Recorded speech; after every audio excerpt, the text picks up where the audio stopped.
I honestly believe with this bike it will be driven to some extent by what issues we find in racing. I honestly believe that's now the circle we have within Kawasaki. Of course, the sales volumes, the desirability to the customer, all those things are ultimately the important thing. But they're basing a lot of this bike around racing. World Superbike. What's interesting for us though, having gone through this process with Kawasaki, and I think the ZX-6 was the first one they did it, but this bike has been developed on the track.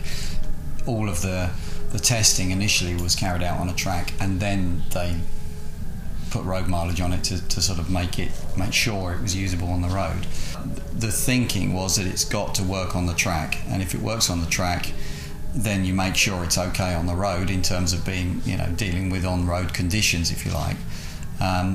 But from that point of view, you can see that it's probably happened with other manufacturers as well, but the development of the road bike comes on at quite a pace in terms of the handling and things like that, because we knew where the problems were with the old bike.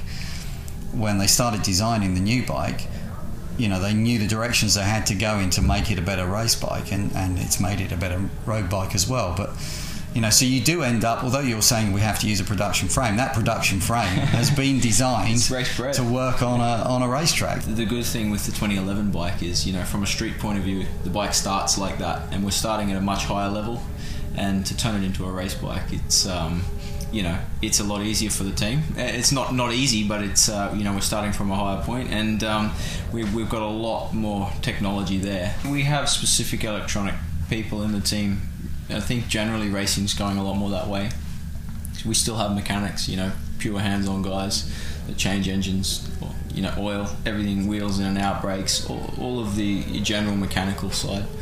But then we have, data engineers. Motorcycle racing, like all other racing, has been recording through data for a long time now. So that's a very important key. The riders' comments are important, and they have to match the data. We have to see everything that's going on, and we can learn a lot from that. But now there's also the added fact that there is an electronics person normally with each rider to fine-tune everything, the way the bike's engine brake, the way the traction control system works, wheelie control, whether you use launch control. There's all these electronic aids that don't necessarily make you win races, but can make you lose races if they're not set up right. I don't think you need to be the most technical person, as long as you can give feedback, and feedback from a rider hasn't changed in the fact that now you'll say, you may talk a bit about traction control or engine braking control or something, but it's all just general feedback. If you're a rider and you can feel what's going on, you don't need to tell them what to change.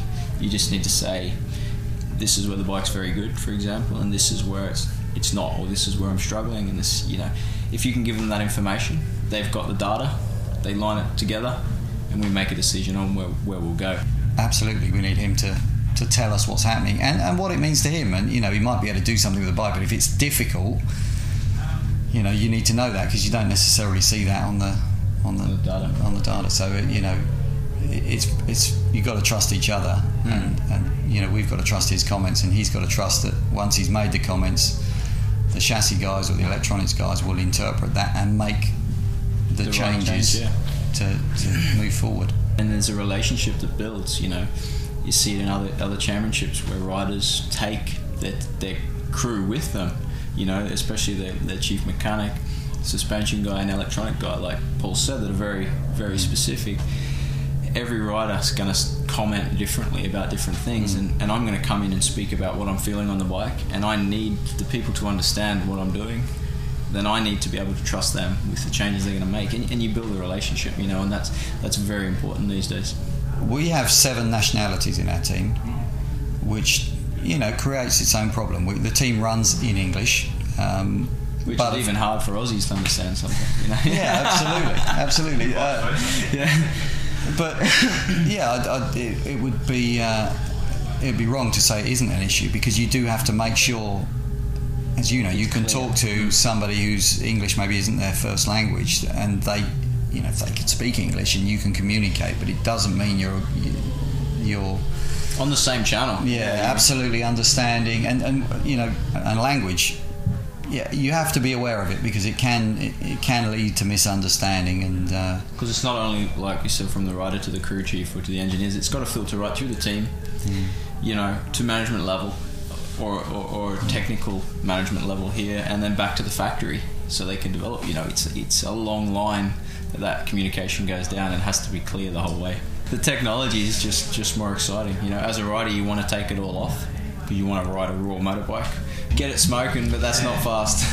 I think if you look at the Kawasaki PR, I mean, they, as a big corporation, to be honest, if you're going to build a 200 near enough 200 horsepower bike, you've got to have good systems to control that power, because it's a lot of power for somebody that anybody can walk into a shop and buy.